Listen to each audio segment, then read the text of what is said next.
Hello and welcome to Beside the Point, a little something extra apart from our regular program. And we are here with not only actor and fashionista Dinesh Hanbury, but special guest, relationship columnist and psychotherapist Adam Segal. Hello! You see the rest of us, right? Yes, but we are here with special guests. Adam, I'm curious, how did you get into this? What brought you into doing the kind of work where you're hearing people's problems all the time? That's a good question. Well, I grew up as a really sensitive kid, and that didn't always feel like a good thing as a boy, being really sensitive. So in some ways I take pride because I feel like, oh, I've built a career out of being sensitive. But I was actually studying media studies and cultural studies, and I thought I was going to go on to become an academic. And I got a volunteer position working at the Youth Line. Do you guys know about that? It's the LGBTQ. It's a youth line where people can call up and ask advice questions to other queer youth. And so I volunteered there, and I thought, oh, this is the first thing I've ever done that I was like, I could probably do this all day, and I would enjoy this. So then I kind of changed paths, and I did a master's at U of T in counseling psychology. Nice. Now, in terms of relation, and you write a newspaper column for In magazine, are most of the questions from a gay perspective? Do you get straight people writing into you? Do you find that there's a difference between the questions from gay people and straight people? It's really all been gay people.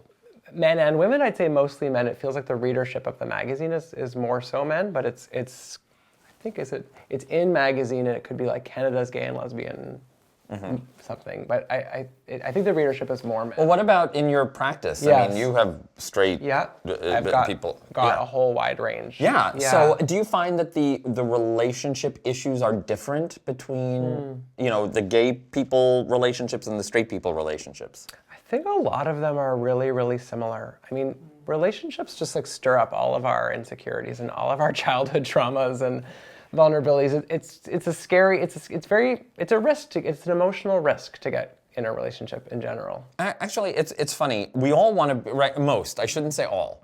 Most people have this drive to be in a relationship or to meet someone. I'm not saying get married and settle down, but to have a companion of some sort. And yet, that brings up insecurities and fears. And so why is it Why do we do it? Some people think that unconsciously we are trying to heal some of our wounds through new relationships, So sometimes that's why we might get drawn to people that kind of echo one of our parents.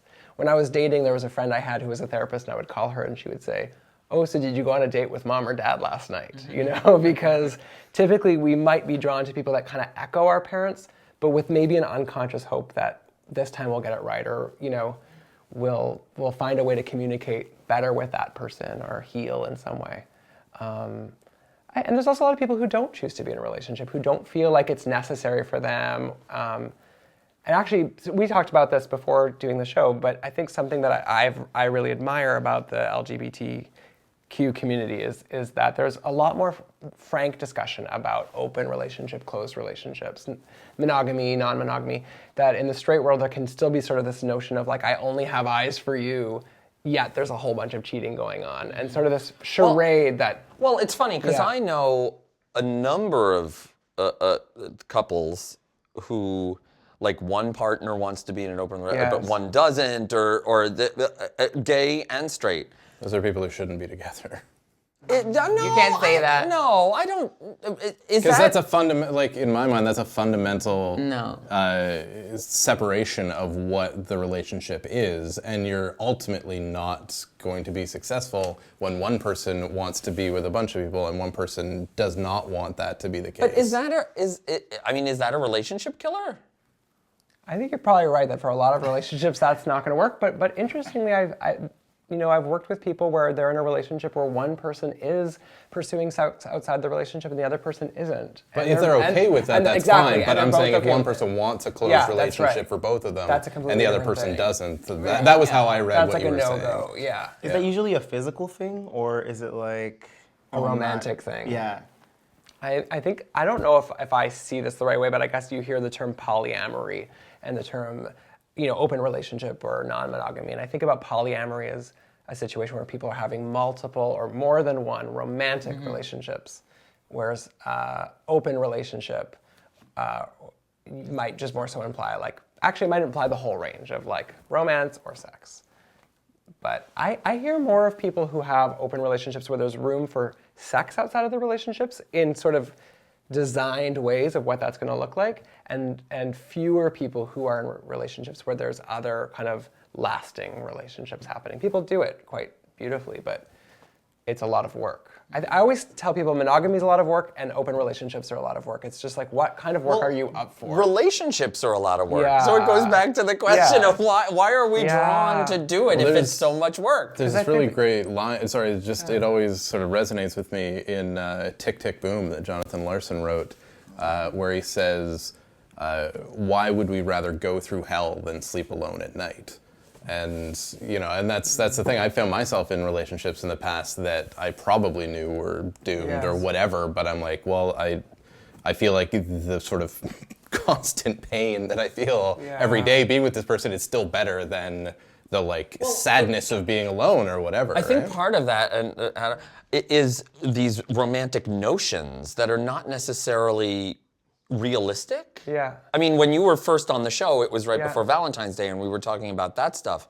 I feel like are the trappings of romance sometimes appealing? Yeah, and that gets us. It's a good question. I mean, I think in terms of what you were saying, it's probably best if our relationships don't feel more like work than like pleasure. But we also should expect that they have work. That if anything meaningful in our life should take a certain measure of work. I think where some couples get into trouble is where there's so much conflict all the time.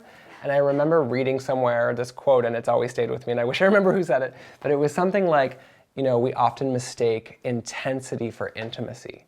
So when you have couples that are constantly fighting and they're like, but we're really passionate, that's not necessarily intimacy, that's intensity. And we can get hooked on intensity, whether that's conflict in a relationship, we can get hooked on intensity in terms of constantly seeking out a new person, because that's intense. When you meet a new person, the lustiness of that is intense.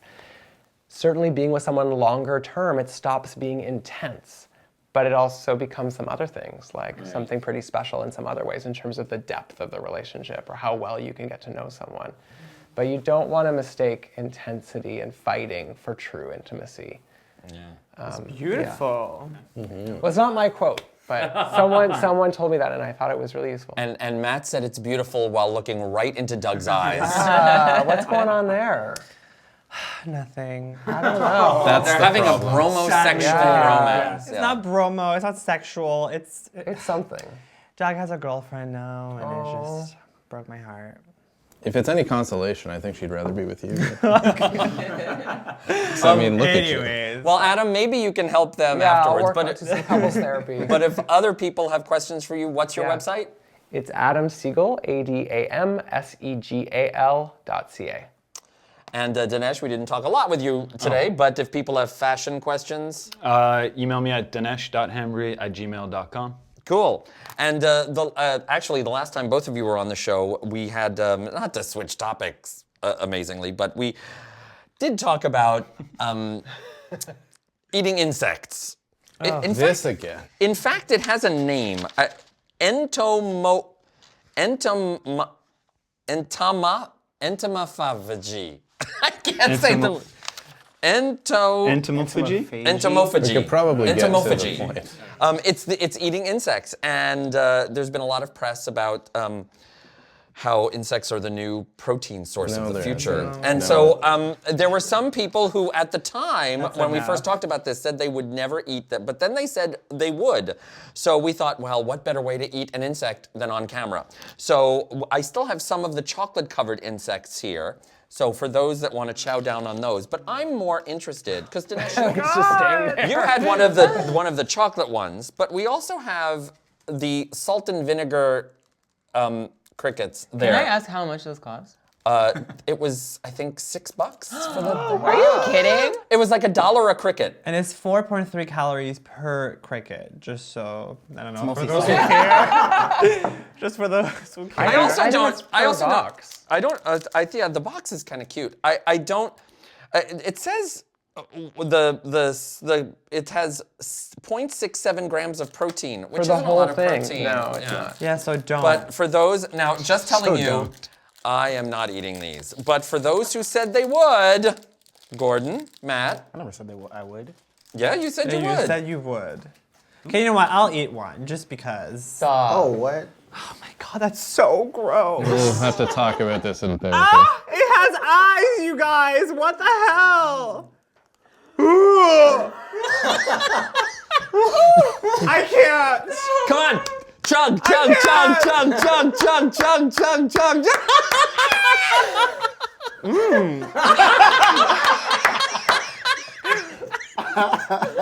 You guys, it's not bad. It looks weird, but it doesn't taste bad. It's very salty. Well, yeah. Well, it's salt and vinegar. But make sure flavor. you like chew it like wow, just so you don't get. So you don't get a leg stuck in your I teeth. can't believe you did that. It's not. It looks fucked up. Like I don't swear ever on the show, but it's fucked up. But it doesn't taste. It tastes just That was brave. sugary. No, salty. Sorry. Oh my god. Ew. Take it away from me. Okay, I'm done. All right. Okay, well, thank you, Matt, for I'm not eating one of those. I can't. Thank you for joining I want us. to, but I And we'll see you next time on The Point. Oh my god.